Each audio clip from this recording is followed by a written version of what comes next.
that your story in a sense really is the embodiment of sort of like sharing about men's mental health and how it sort of came to you as well at a little bit of a later stage in your own life, Oh right? yeah. Where are you from? Where are you raised? Your family situation. Yeah. Where does it begin for you? Yeah. So uh, I try not to admit it, but I'm from California. Uh, I was actually Okay. born in Bakersfield, California. Uh, Right. had a really large family. They're all rednecks. Bakersfield is where everyone that's in the Dust Bowl in Oklahoma and Texas came to. They all Right. went out there, and so we had a really big family, really rural country family. And I grew up pretty well, but we left, and that's when we left was a big part of my trauma. Right away, we left California on we flipped a coin. Well, my mother did. Right. She was escaping her boyfriend that was beating her, and my dad stayed out in the car all night with a gun, watching him. But they flipped a coin. It's either Alaska or California, or Alaska Mm, or Arizona, and we ended up in Arizona in '89. And right. I was 12 years old. We weren't here for 2 months before my mother had to kill her boyfriend defending herself. Mm. Uh, And this is the same boyfriend. yeah, the same boyfriend. Well, this is actually, so I don't know exactly what happened. I've never really talked to my mother about it, but I think there's a fair chance that this guy was the best friend to the other guy that she ran from. So there may be more to the story there. Right. But after we got to California or to Arizona, he started beating my mother, or in one night, and it ended up in him being shot. Uh, Wow. all of my cousins were told that my mother and him were in a car wreck and he passed away. But that's how beat up she was. Wow. Um, yeah, that was 12 years old, and that was already I'd already suffered through other trauma. Uh, I kind of got off track on that, but I'd already been molested by a female cousin, and we took that a lot different. So that's a big part of men's mental health. So with us, it wasn't a molestation; it was a score. You A know, score. yeah. So I was 8 years old, so we're like, oh yeah, that's sexual peak. We were proud of that. You know, not knowing how it would affect us or that it would affect us. Mm. Or I don't know if it did affect my other cousins, which is not something we talk about. Uh, but we went through that, and then I was bullied, and when when I started school in Arizona after the murder, I ended up being a social pariah. I went through all of my school years. I never had a date, never had a girlfriend, none of that. Mm. I was so bullied, I would shut down. I wouldn't know what to say. I'd just lock up. I didn't know how to come up with a comeback. And finally, I'd wait till they laid hands on me and I'd just unleash. And then I'd get in trouble for it. And actually, the first two times I was arrested was for beating up adults when I was a child who were picking on me, even though they assaulted me first. We'll go in bits, but it's just kind of makes me feel like sometimes like life just hands such an unfair set of cards for certain individuals. There's just some Mm. individuals that just from a very young age, they're just dealt some of the hardest cards that they can have. And then it's like life's way of saying, what are you going to make out of it? At the age of 8, when you're only starting to make sense of like the world, you're being molested. Bam. This is the very first thing that you're kind of understanding of like, okay, this is how I guess it's meant to be. And oh, we're supposed to take pride in sex because that's what everyone is talking about. And so, Mm. yay, like, yay, me. I had a sexual experience. Obviously, at that point, not understanding that actually this is a form of molestation. At 12 years old, again, something really big happening. Did you witness your mom shoot your dad? Yeah, the boyfriend. Yeah. The, Well, the boyfriend. I didn't see him get hit, so I was pushed out of the trailer right as it happened. My Right. brother pushed me out, said, "Go get help," and I ran house to house, beating on doors, trying to get it open. And it took like the fourth house before someone let me in, and then she wouldn't let me back out. And I was really freaking out. And I grew up country values. You do what your elders tell you. You don't talk back. So this old Mm, lady told me to sit down and be quiet and wait, and I did. And it tore me up. I didn't know what was going on. All I knew is I heard the gunshots, and that was mm. it. Yeah. You mentioned that your brother was there. He was in the trailer this whole time. What happened to him? Like, does he Yeah. recall witnessing it? And how old was he Oh at the yeah. time? Yeah, he's seen it. Yeah, he was 2 years older. And he stepped in the way. So first he was trying to tell me to go back to sleep, and I ran back. I ran outside. I wasn't going to sleep. I was going to go help. And then when the uncle or the boyfriend came after me, then my brother got in between us, and uh, it had been a whole thing. And they pushed me out, and for some reason, that guy had the gun and thought it was a smart idea to put the gun on the table between him and my mother. You know, we grew up around guns. You know, my dad was a gunsmith. We're every one of us is very well versed. That is actually her gun. My father gave it to her for Right. protection. I just want to know a little bit more about sort of like your mom and how she found herself in these kind of cycles of relationships. Do you know very much about her past and her childhood? Well, I don't think it for her. It wasn't a cycle. She went from my father to a boyfriend, and I don't know if the boyfriend and the friend thing, if there was anything. It's just really weird how my mom moved in with the boyfriend immediately. You know, we left Mm, together. The boyfriend's right. friend. So that it's I haven't really delved into that. Uh, but she did end up with a few boyfriends that weren't the best, and I think it just comes down to codependency. You know, having someone that's taking care of you. Because my father was the atypical breadwinner, and my mother the housewife, the den mother, and all that. You know, but they didn't have the best values, the best goals, or anything. You know, who knows what they Mm, were thinking? It's mm. the '70s, '80s. You know, Right. That's true. yeah, Were you pretty close to your mom? yeah. We're fairly close. We're a close family, close knit family. We weren't real affectionate. You know, we're not huggy, lovey, touchy, Right. especially me. You know, but I think that's more from all my prison time. So walk me through this. So you'd been molested at 8 years old. This was never really something that you shared with too many people. I mean, it was your cousin and you basically that knew, or were Yeah, there other people it around was that? all of our cousins knew. I don't know if we all knew that we knew until later, but I knew of two of my cousins that had. And then when I mentioned it to my brother, he said, "Well, we all were." And so I guess he had as well. You know, one was she was 19, and she was a an adopted cousin, foster Cousin. cousin, yeah, that had stayed with the family after she turned 19. It took a long time to understand how it really affected me. And that's later in the story, but it took a long time to put the pieces together because it's not something that's obvious. Mm, Something that's I'm not a woman hater or beater or sexual predator or anything. Anything that these other things that could have happened. mm, It manifested itself in its own form of codependency or its own yearning for acceptance. Because I was at the sexual peak and then went down to the very bottom all the way up until mm, still going through there. Still not. right. And I figured out that's why a lot of people recidivate and why they go back to drugs, why they go back to alcohol, is because they don't they seek. And I use it in speech sometimes. That sometimes I tell them, I know what my problem is. It's women, and Mm, I say it jokingly. And really, what it is it's the need for women. It's codependency. It's not just sex. It's having someone to share someone with, a couple. mm, All these things. And younger, it was about the sex, the companionship, the need. You mm, know, I've done all this and now I can't get nothing. So where do you go to find an easy woman? Where do you find uh, a woman willing to sleep with you? Well, it's a bar. It's doing drugs. mm, It's doing this and that.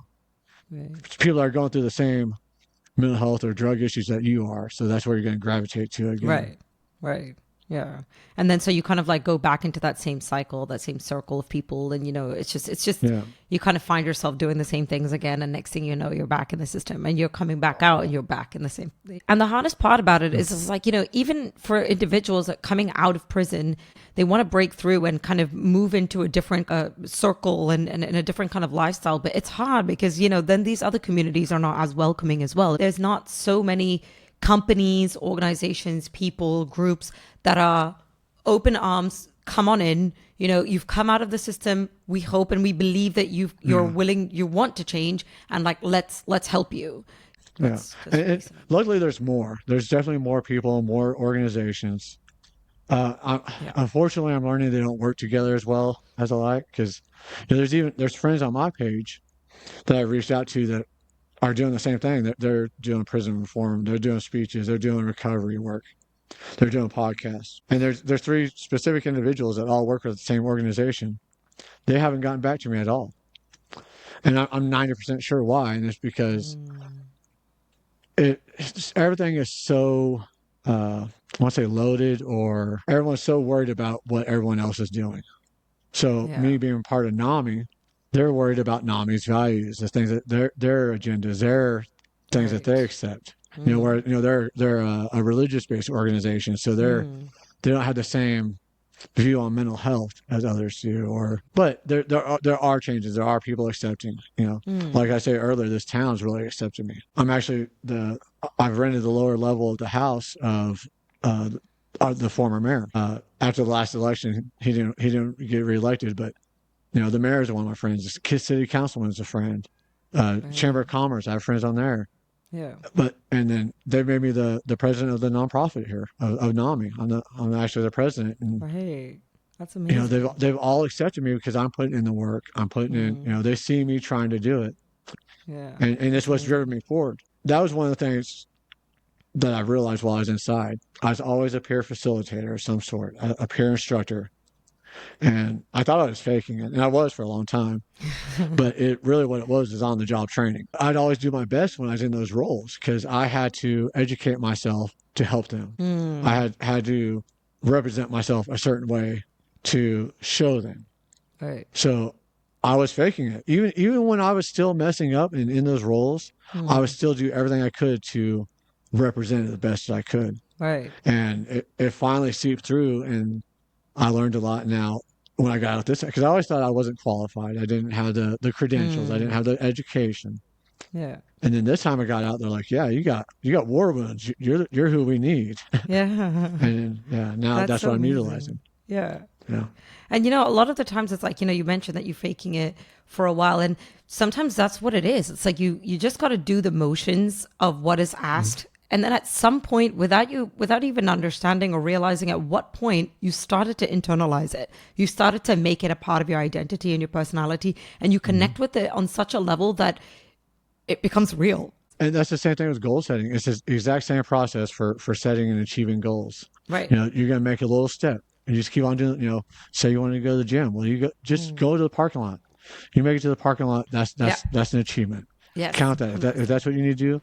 Make it to the parking lot. Pretty soon you're going to go in there and it's going to be like, all right, I got to get 3 sets in. You're going to realize, dang, now I've got goals of that. I got to get these sets in. I'm a gym right now. So I do want to go a little bit more into your story. So you mentioned that, all of this was happening. What was the kind of cause of you being bullied? Why were you sort of a target? There's one specific reason related to a famous person's niece. I don't know if it's true or not, but I tried to get her aunt fired.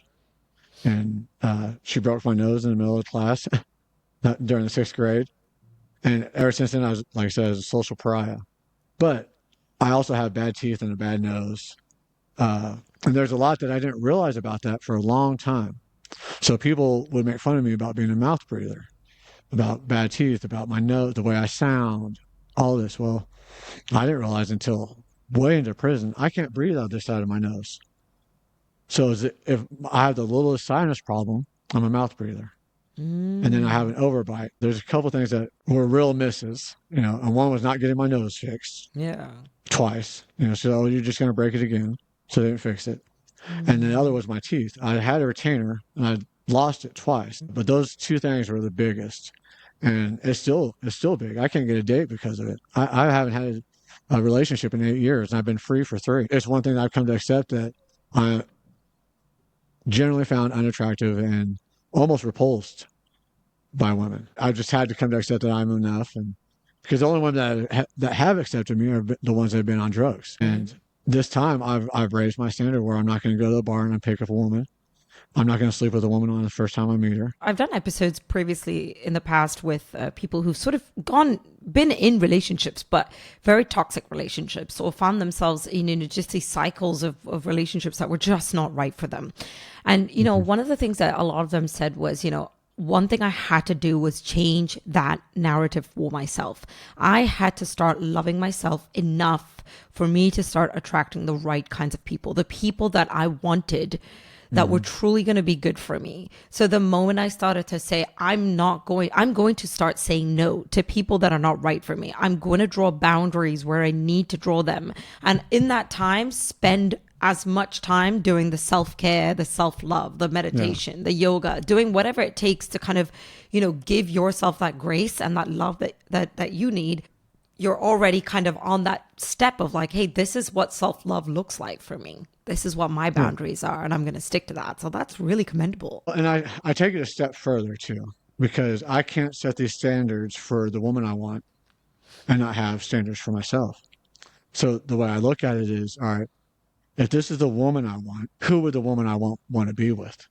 Who would they find acceptable? What standards would they find acceptable? Right. And I have to reach those standards, because the woman I want to be with is not going to want to be with the scrub. She's not going to be with some guy that's vegging out watching playing video games and watching movies all day. You know? The woman I want is going to be with a guy that's working, that's grinding, has purpose in his life.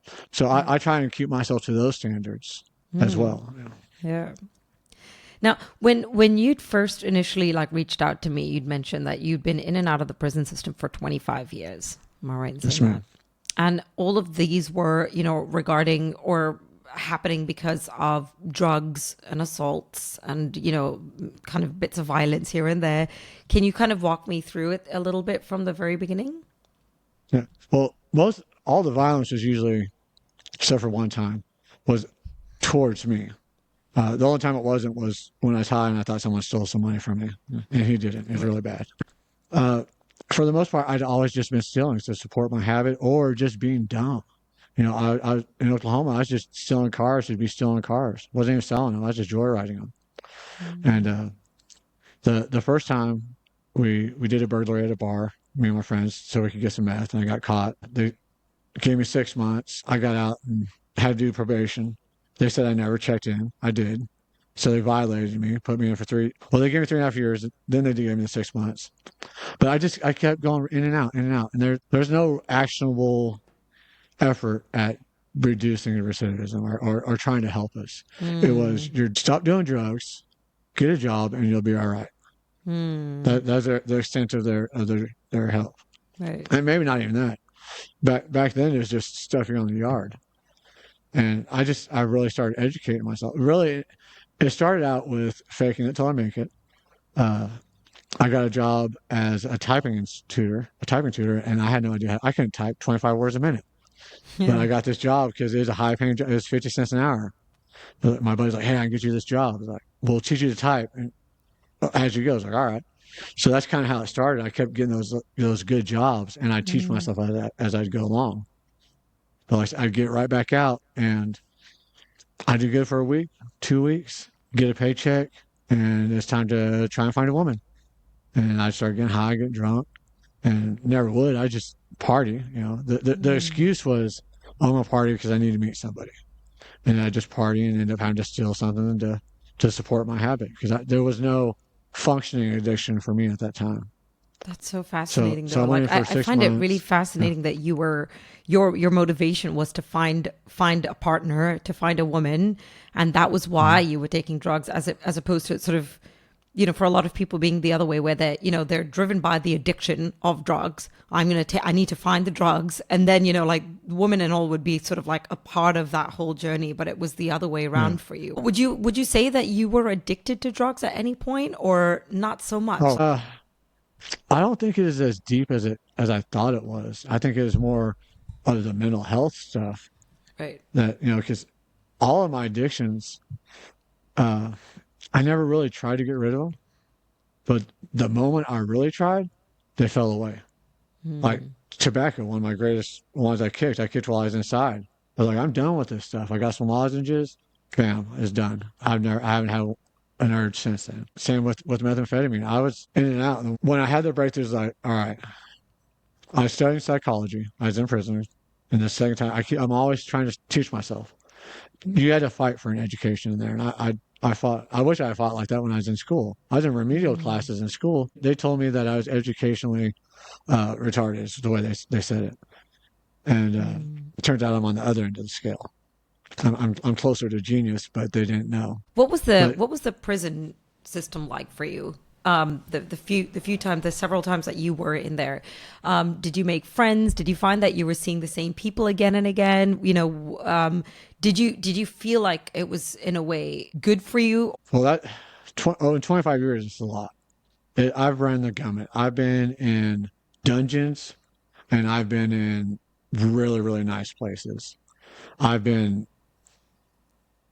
bullied and lame on one yard to one of the shot callers on another. Uh, just going back and forth, depending on the yard, depending on the situation, Mm. depending on where I was at the time. Because there are times when I was addicted in there, and then there are times I wasn't. Generally, I did all right. I'd have one or two friends, and that's how most people are. You don't have a lot of friends. You have people that you're cool with, and then usually you have what they call a road dog or your homie, or you usually got one good partner that's got your back. And I've Mm. had a few. It's all different. I mean, there's been yards where, like in Oklahoma, I was on the cowboy crew. I rode a horse every day for 3 years. Wow. I lived. People watch Yellowstone. I lived it. We're out there roping, riding. Because I Oh, tell people I really? grew up on the white trash side of country. Right. All my family were cotton pickers and potato farmers. We didn't have Right. horses. Right. But the moment I got on one, they couldn't get me off. And it actually changed the whole trajectory of my life because my all encompassing goal is to have horses again. So that's one of the pivotal things. So it was good. The self education. One of the things that I really did is I hung out with the lifers. One thing you do when you get there is you kind of figure out who you're going to kick it with. You don't want to be with the troublemakers. You don't want to be with the squares and the lanes or the rats or preachers or you got to find your lane. Mm. Well, early on, I found out mine was with the lifers, the ones that had their crap together, the ones that knew that they had to make the best of it.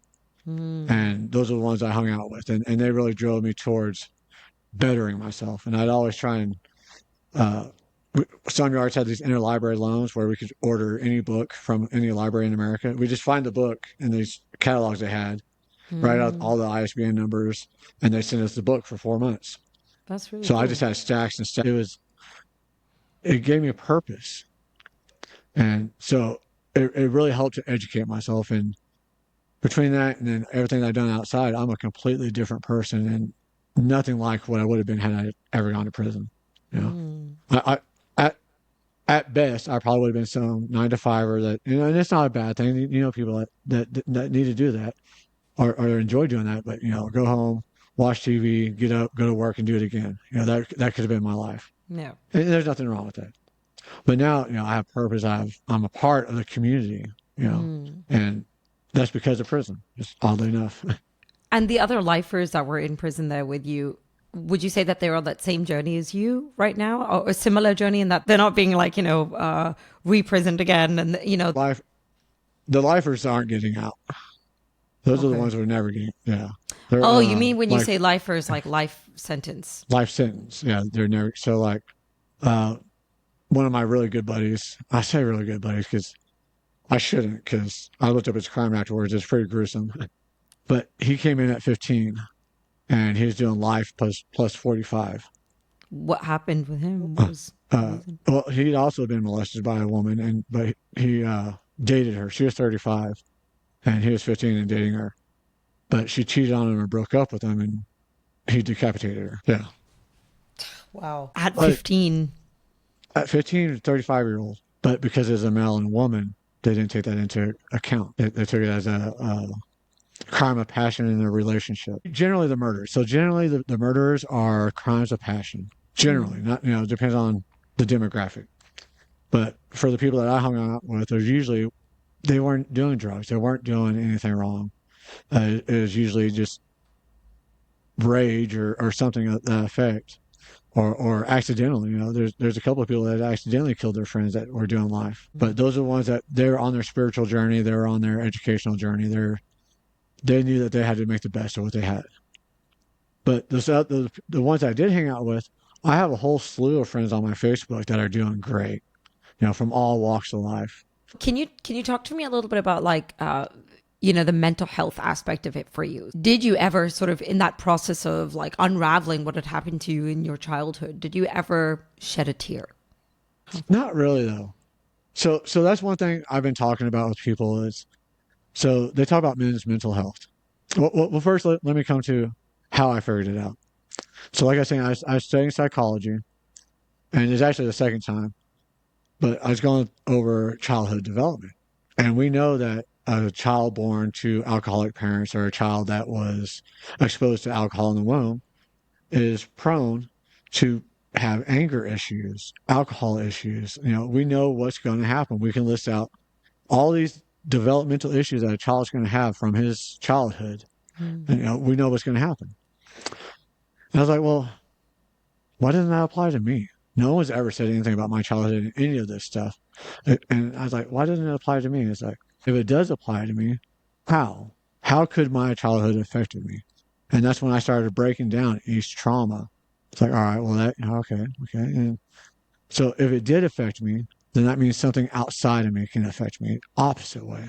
That means I can improve myself. If outside forces made me messed up my cognitive dissonance and my honor and everything else. Well, outside forces can do the same, or inside forces, I can make myself better. And that's when I realized, like, all right, I'm going to start telling my story and we'll go from there. And that's kind of how it started. It was just telling my story. When you started telling your story, that people started to warm up to you a little bit more and started to sort of, soften towards you a little bit more. Oh, for sure. Yeah. It usually floors them. They're like, what? Really? Because they don't expect it out of me, especially if they know me at any amount of time, especially doing the amount of time that I've done. Like, God, we couldn't imagine you done that much time. Because Mm. I'm polite. I'm a gentleman. I open the doors. Yes, ma'am. No, ma'am. Yes, sir. No, sir. Mm. I try and be a consummate gentleman at all times. Right. So a lot of people don't understand that. But uh, so, anyways, I once I understood the mental health aspect and how it could affect me, and I started telling my story, I was able to start psychoanalyzing myself more. The more that I spoke about it, the more I was able to understand it. The more I was able to understand it, the more I was able to have hope. And, Mm. and it's and then people were feeling connected to it. People were resonating with it. They're like, oh, that helps me so much. Because I've had so much trauma that usually if I'm talking to someone, I share a trauma with them. And I can have a modicum of hope for them. That's all I care about. If I can provide a little bit of hope. Mm. And that's actually one time that I really shed a tear was I was speaking with our program director, Patty, and she had told me about so I do an art class that I teach once a month called Creative Expressions. It's Right. a free art class. Anyone can come. We provide all the supplies, and I guide you to how to paint an acrylic painting while telling stories of my incarcerations, my addictions, whatever it may be. Mm. And but she was telling me about this lady who's a twin, and her brother was so happy because he hadn't seen her smile in so long, and she bought paints and did this and that, and it just touched me so much at how happy it made him. It made me cry. It's like, wow, it shows me that I'm doing what I'm supposed to be doing, that I'm Mm. having an effect. But going back to men's mental health, and that's one thing, a project that I'm working on is man up about your mental health. People say it's okay to cry, but it's okay not to cry too. We can Mm. be men about our mental health. We can be masculine. We can be warriors. We can be strong. We don't have to shed a tear. You can, and it'll help, but you don't have to. You don't have to be vulnerable. Mm. You just have to talk about it. Yeah. Yeah. It's something still in development. Just man up about your mental health because Yeah. you don't have to be vulnerable, especially because we're designed or the way we were evolved or however you want to say it as warriors, as protectors, as hunters, gatherers. This is our core.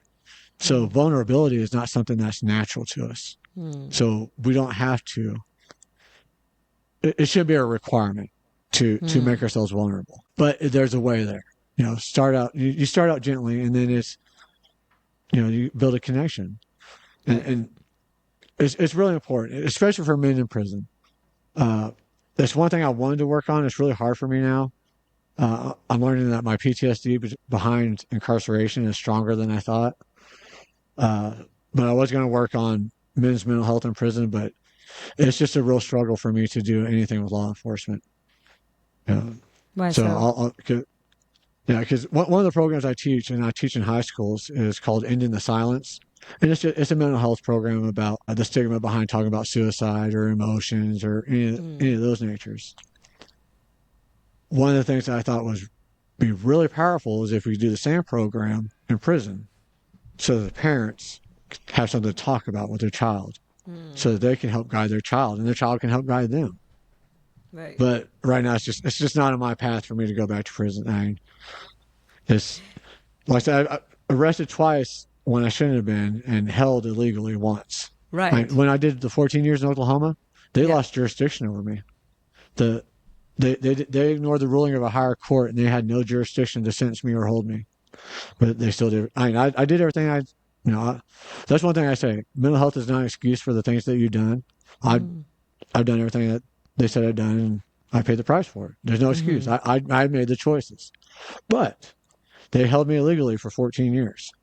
They lost all jurisdiction over me. So it's kind of hard for me to willingly go back into that Yeah. type of situation. I had a chance to go to Mexico to one of the Puerto Vallarta or some beach place. I couldn't do it. I couldn't deal with the thought of going through the security checkpoint and they're like, oh, yeah, hey, remember this back in 1995 that you never got caught for? Oh my gosh. Yeah. Yeah. Yeah. Yeah. So that's one thing that I'm working through, you know, Hmm. 'cause it's really hard. The longer that I'm out, the more fearful I am of losing what I have, you know, Yeah. and it's not completely illogical, but I really have to learn to rein it in. And that's the thing, because there's like so many cases as well that we hear about, like where an attack happens somewhere on the street. And for them, sometimes it's just easier to pin it on someone who's kind of already been through the system again and again. Someone either is already like in prison. Well, they're already in prison anyway. We might as well just add another couple of years to their sentence than going through a whole new kind of like case, right?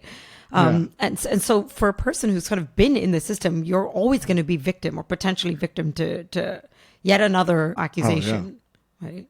And they know that. So I actually did go to one thing, and it is a trigger for me, but it's the Gila County Youth Violence Summit, the first annual one, where they really wanted to talk about youth violence in rural communities.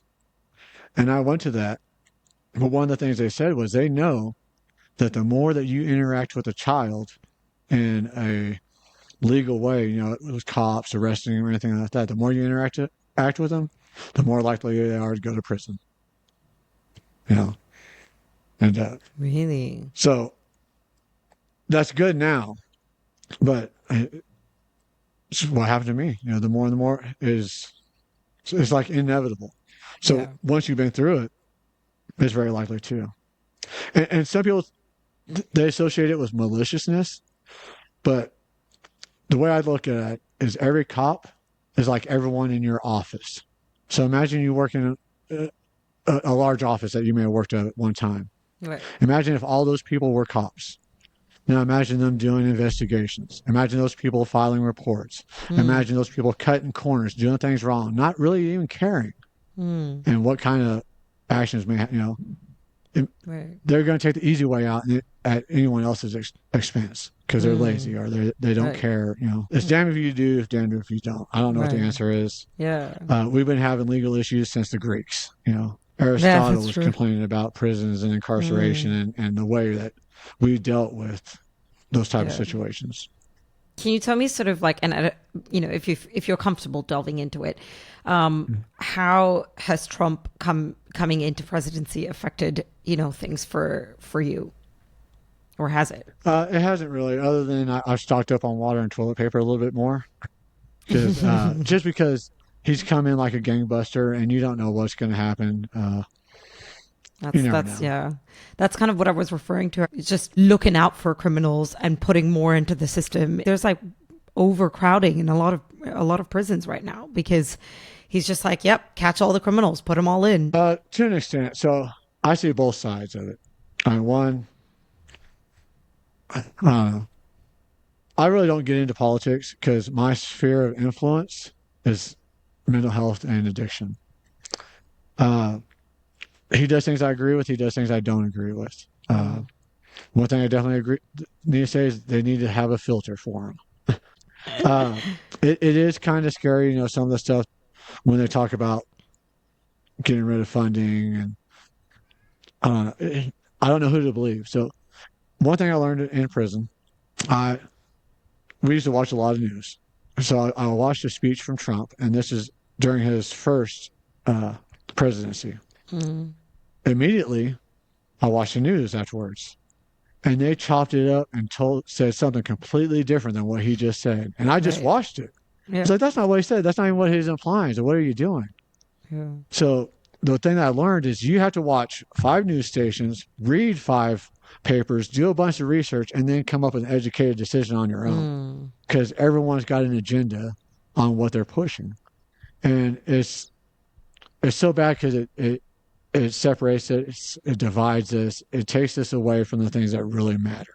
Did you ever seek therapy or any kind of, professional help and guidance through your journey, through your mental health journey? No, not at all. Even though that's one of my gears. I have this whole gears of mental health, but one of them is seeking help. By the time I figured it out, I don't say I knew everything. I've been through so much. I knew what I needed to do. Though I do want to seek it now. I don't know how to do it. I need to figure it out because I don't have insurance. Mm, Just to work through it, just so I can be more effective. mm, Uh, but in there's not a whole lot of help other than each other. right. And that's I figured out why I talk so much. It's because we talk to each other in there so much. Right. We have books, but there's some places where, like if you're in the hole, you may run out of books for, Mm, 6 out of the 7 days, you don't have a book. right. So you just sit there and talk to the window of the next person. So is it something that they did not provide in the prison as well, like group therapy or mental Well, health we help? did. I even created a program with a cellmate. Well, actually, I should say my cellmate created a program and I helped him. Right. But it was called CART, Creative Artistic Rehabilitative Therapy. We made it sound really wordy to make it sound professional. Yeah. It was a way of using color therapy and emotions, understanding how certain colors may affect you. It was early mental health awareness, and we didn't know that. Mm, But that's what we started doing in there. So we get together and we just talk about how these colors together made us feel, what we thought of, and it was really just a bunch of fun and playing, and that's how my creative expressions came about. We would have Thinking for a Change is one program I was certified to teach, but basically they're all cognitive behavior programs, and it's talking it out, talking through. Most of the professionals, not all of them, uh, weren't worth very much. You know, they didn't try hard. We've had addiction counselors argue the effects of drugs with a bunch of addicts.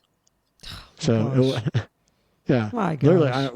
it's like, Like look, trying you to don't throw a know. fact. Yeah, like trying to just throw a fact at someone who's just not going to receive it. Yeah, but one of the things, and I don't know if they realize this, but the most effective treatment was each other, because we created our own rules for each other, and those Mm, rules created values.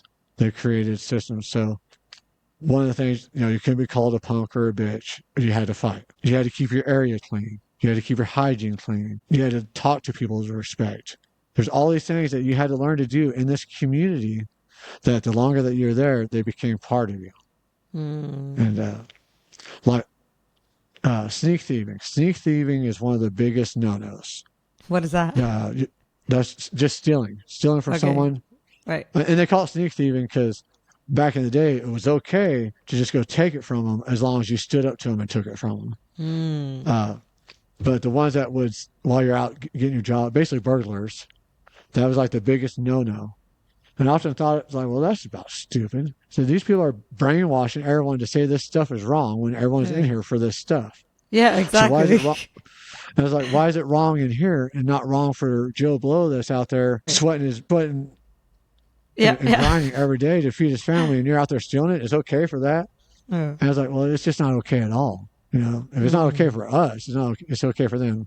And I was like, we're just brainwashing each other, but it Right. actually helps. At least build that Change your habit, values. right? So, Yeah, understanding that in here, if you do this, you're going to get beat up. If I do it outside, I'm probably not going to get beat up. I might just get away with it. And even if I do get caught, I'm just going to get put into prison hard, Oh So, yeah. You're yeah, usually going to be. They call it beat them off the yard.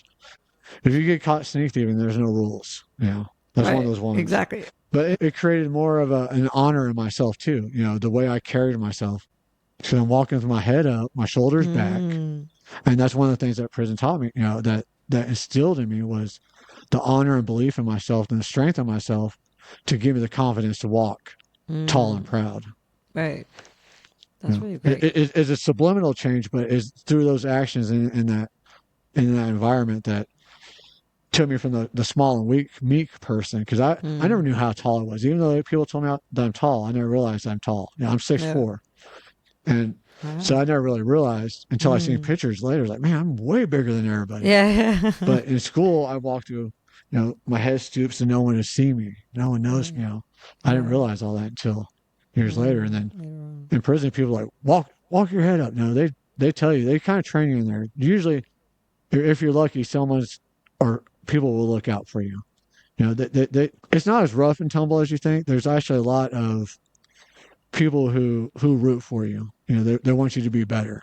You know, Yeah. you know. That's amazing. Would you say that that was the case all across the board in all of the prisons that you went to?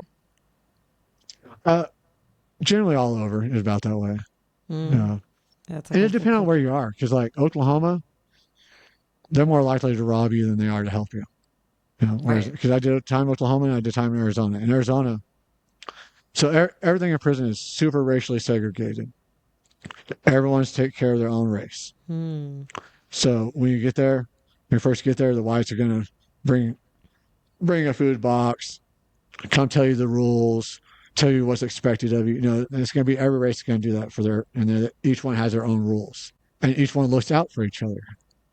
Well, in Oklahoma, it's a little bit different. They're a little more predatory because they don't have the older gangs. Like out here, we had the Aryan Brotherhood, and they kept everything in line. Or they had the Serranos, or a Mexican Mafia, or the older established gangs. Mm. Oklahoma didn't, so it was a little more free for all, and they didn't look out for each other as much. Sometimes it would, depending on where you were.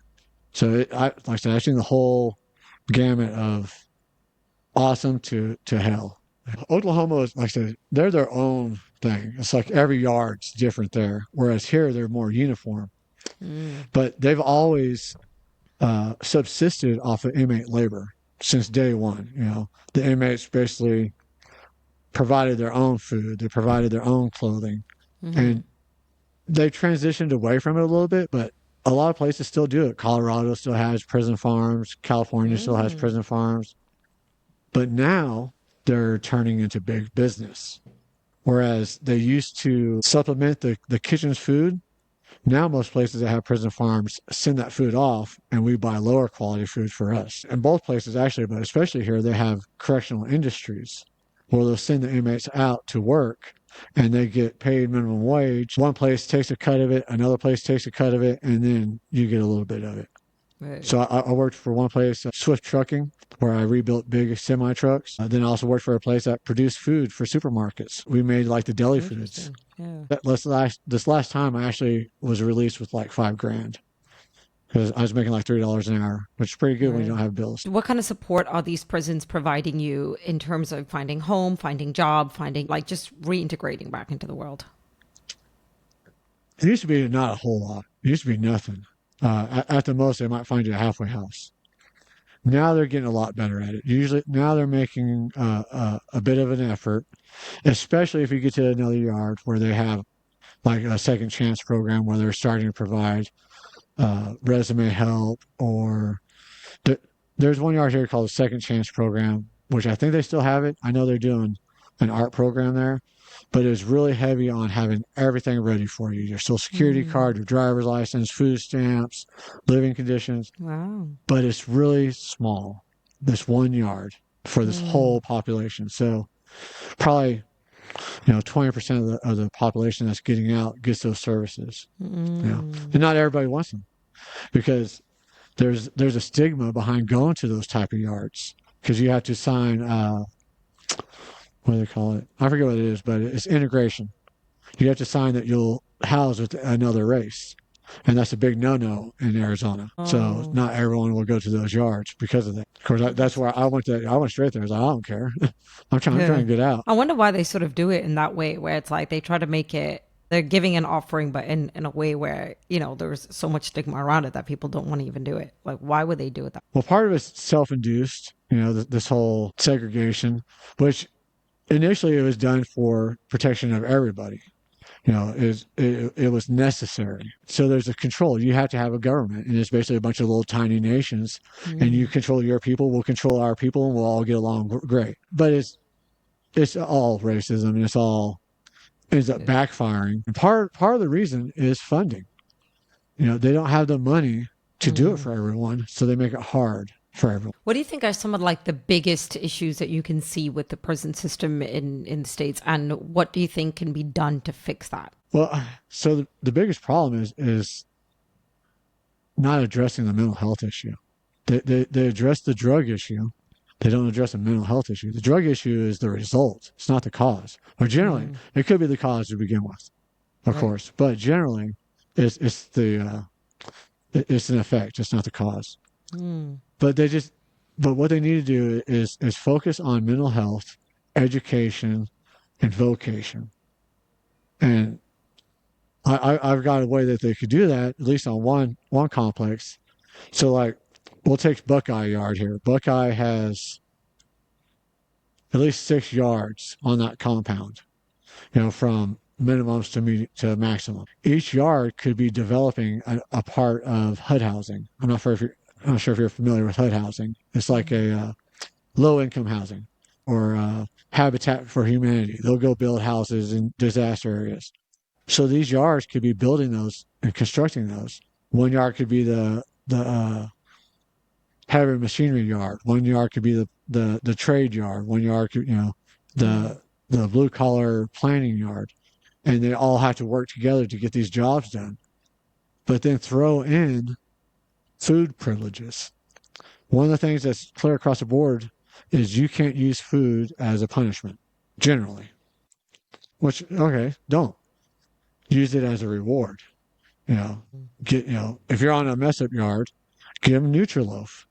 Nutriloaf is everything on your tray thrown into a blender and then put back on your tray. That's Nutriloaf. Terrible. Start out with that. Yeah, and then the more privileges you have, the little bit better. You're not giving steak sirloins or anything, but you're giving them Mm. good, healthy choices that they can get enough of. Right. And then you're giving them the art privileges. You have to have privilege. You have to give them stuff that they're going to feel good about Mm. and reward them. And that's you have to rewrite their very being, because most people aren't like me that are in there. Most people that are in there grew up with way worse values. I grew up still with values. I went through my issues. I had a traumatic childhood, but for the most part, it was a normal childhood, loving childhood. But you have to think about the people whose mothers were crack whores or their fathers were drug dealers or child molesters, whatever it may be. What kind of values did this child grow up with in their entire life? And now they're Mm. adult committing crimes and doing drugs. You have to rewrite all of that. You have to get rid of all that old person. So you have to build new systems in their mind. They Mm. have to create honors and values and purpose. Yeah. And one of the ways of doing that is giving them something to create. But one of another of the triggers for me, or another of the realizations, was I'm a phenomenal artist now. When I went into prison, my stick figures looked like they were having seizures. I, the, the the the only thing I could draw was flies. It was Right. terrible, and I used to get mad. I would get mad that I could not draw anything. And I had a buddy of mine, we called him John Wayne, who was an awesome artist, who could draw anything. He would take pictures like the one I remember the most was he took 3, 4 different pictures and some pictures out of a magazine and put this guy playing poker with all these World Series pokers guys. And it had the bottles and the chips, and it looked like it was a picture. And this guy just sat there and did it. Well, he told me how to draw portraits, and I never paid attention. It went in one ear and out the other. About 7 years later, when I was in segregation for fighting, I tried to draw a portrait, and it came out half-ass all right. So I got a book and I just kept on practicing and practicing. And pretty soon I'm making a living in prison off of my art. And I got to where I was taking my stuff around. I'd put 2, 3 hours into it and I start walking around showing it to people because it's badass. And I know it is. Yeah. And people are telling me, oh man, I love that. And one day I realized like, man, why do I keep doing this? Why am I intentionally out here seeking approval and attention? Like, oh wait, because it feels good. I didn't get that before because I didn't do nothing good. I didn't do anything to receive attention and praise. It's like, man, that's what everybody needs. They need that feeling. So I think that's one of the things that would really help a person is to help them find a way to create something that they can be proud of. You know, make them feel good, make them feel like something's worthwhile. And kind of like validate and appreciate them for the way that they are. This reminds me of an episode that I did with an individual who talked about they reached a breaking point in their own lives and they were sitting there in their apartment with a gun in their mouth, ready to just end it. And in that very moment, got a call from someone. It was an old lover, an old flame. And that person called him and was just like, hey, let's talk. I miss you. And he was like, that changed my life. Like this person had no idea I was literally on the verge of killing myself. And it was the one thing that I needed in that very moment was someone outside of me to have hope and faith and belief in me. I just found reason to live again. When you don't have that and you can't find that voice inside of you, it really makes such a huge difference to have that from someone outside. Yeah, I was listening. One of the podcasts I listened to is Boudros Koulian. I don't know if you heard of him. He does a lot of the really strong, masculine stuff. But he was talking about a show that he did where he called a guy out. It's like, man, you're jacked. He's doing an inspirational speech. Like, man, you're jacked. You're looking good, man. Good work. And that guy came up to him. He's a big, buff guy.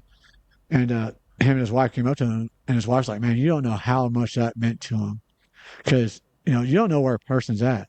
You don't know where they're at in their mental health or in their struggles. And just a little compliment, just the smallest compliment can change a person's day, their entire outlook. And it's something I try and do, something intentional.